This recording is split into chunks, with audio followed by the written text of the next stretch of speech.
Alright, so I'm about to do a first place Yu-Gi-Oh! Duel Day deck profile. I was playing True Draco Demise, the pure version.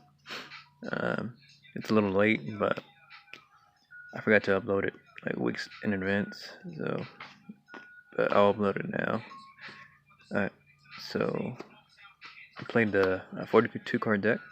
Um, Nothing really too spicy, I guess, but I guess I'll let you guys decide. I ran 2 masterpiece. 2 is like the perfect number. You don't want to run more than 2. Uh, I know people try to run 3 or people would run 1. I think 2 is the correct way to run it. Yeah, never clogged with this, so I think at 2 is fine. You run 1 Ignis, just because Ignis is the shit. He's really the only one that's going to search for your spells other than Diagram, but if you have this guy out, you could use your Diagram to search for the traps, which is like 10 times better, or whatever. I run 3 Majesty Maiden, still one of the best ones, searches for whatever you need to search for. Really good, always gets you advantage, so you run 3.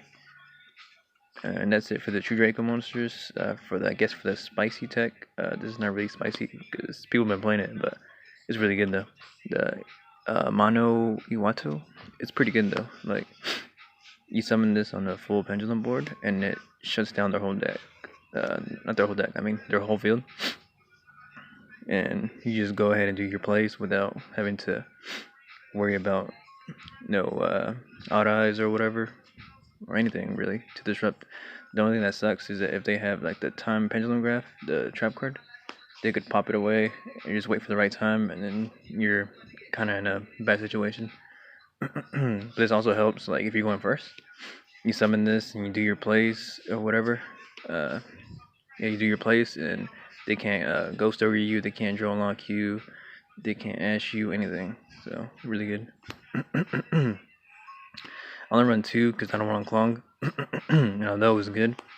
You don't want to open up multiple copies, obviously.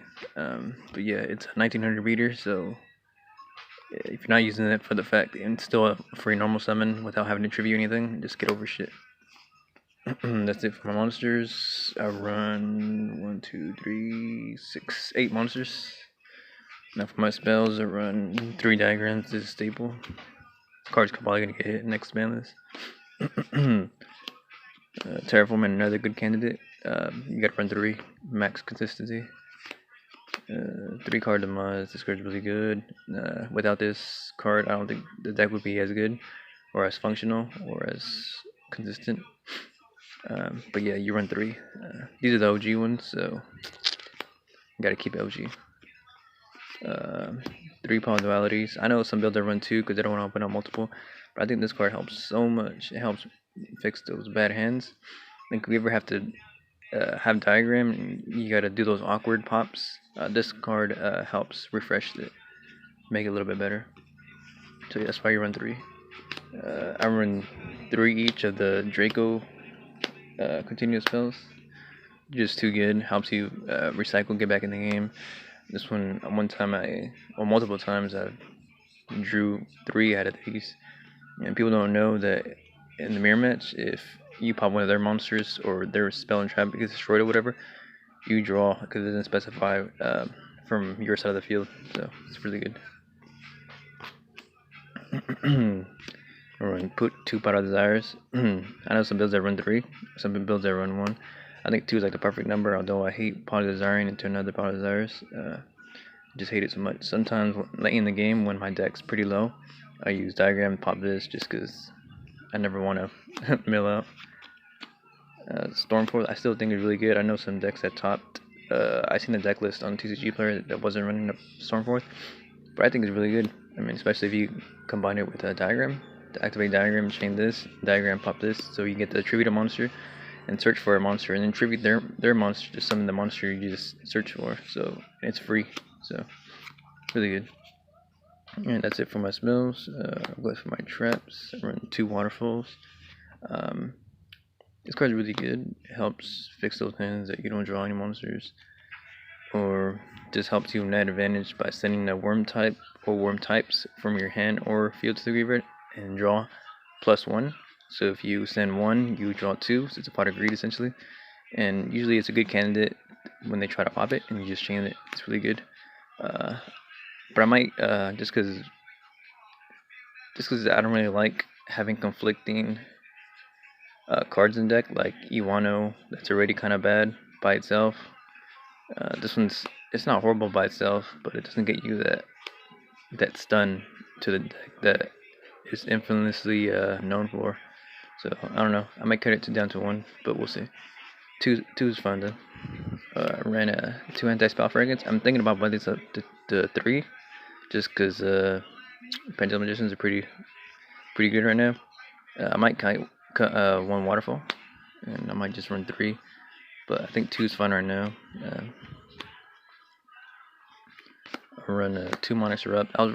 I was running three, but I decided to cut it down to two because three, if you open up too much, is horrible. If you don't have a tribute set monster, is even more horrible. Yeah, so two is fun. Three Apocalypse. This card's really good. Obviously, lets you interact on your opponent's turn.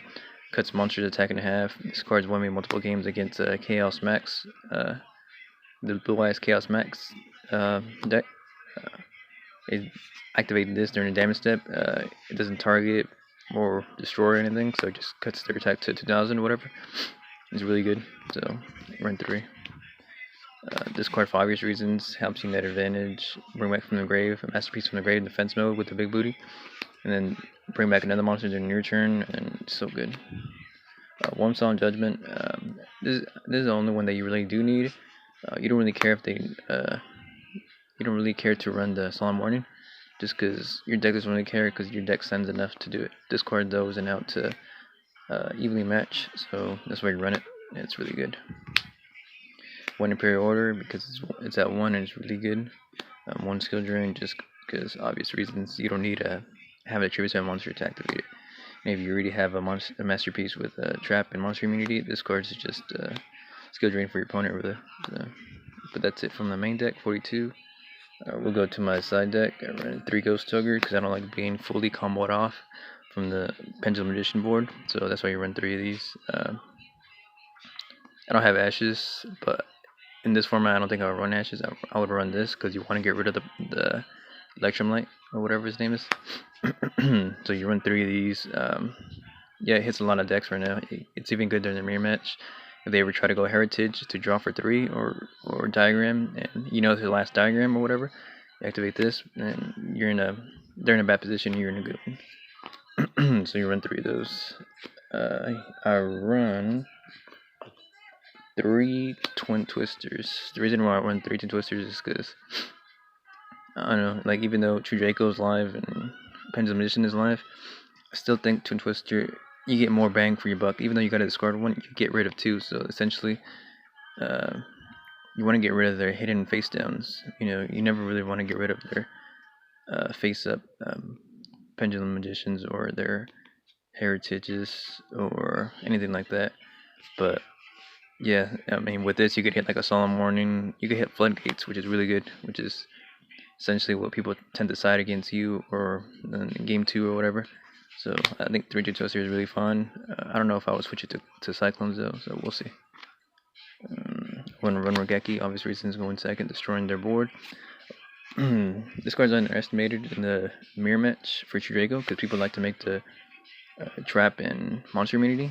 That's why you run this aside Dark Hole, just because they're not protected from this. So it's a free out plus whatever monsters they have on board. So really good. 2 Spell Shattering Arrows. This card's really good. I've used it mostly against Pendulum Magicians and True Dracos. Again, it's like Twin Twisters, just next out their face up, and it's free, so you don't have to pay 1,000 or anything. Or discard a card, so that's why I like it at 2. I may switch them out for something else. I don't know, something spicy. I don't know. 2 is fine though. This is for really invokes True King Dino, evenly matched, that banishing deck with the Grim Mountain Daiza and Necroface. This card just says no, and then yeah, you just fucking destroy them. And then usually game 2, this card's really good actually. There's more implications about it. I mean, usually people tend to side Climate Cyclones against you. This pretty much just shuts down like half the stuff that they side for you. You know, so that's why it's really good. Uh, this is supposed to be 2. There can only be 1s, but I forgot what my other one is at. So this is supposed to be this. So, but yeah, this card I used to have it in the main deck. Took it out from the main deck, but it's really good because you can only control one type of card, type of monster card. So in a lot of decks now, they're running like one set type. So like either magicians, worms, or fairies for tricksters. So essentially, this is a good going first and good going second. And the good thing about this card is also it affects the player, not the monster, so they can have the trap immunity, as, referring to masterpiece. And they, let's say they have 3 trap immunity masterpieces on the field. You activate this. If they don't go and pop it, this card will resolve, and then they'll be left with only 1 masterpiece. So even if they are trap immunity, because this affects the player specifically, says if a player controls 2 or more monsters of the same type, they must send some of the types so they control no more than 1 monster of that type. So it's really good going first or second. If I were to put it back in the main deck, like I said, I'll probably take out Amano Iwato, just because it's a continuous trap and it's tribute fodder. So yeah, but that's it for my main deck. I mean, my side deck. My bad. No extra deck. Obviously, I played the Monarchs Rep. But yeah, that's my deck. This is the map that I got going first. It was very intense. In the finals, I paired against my friend, who's also playing the True Draco Demise deck. So this card, it was a pretty tough match.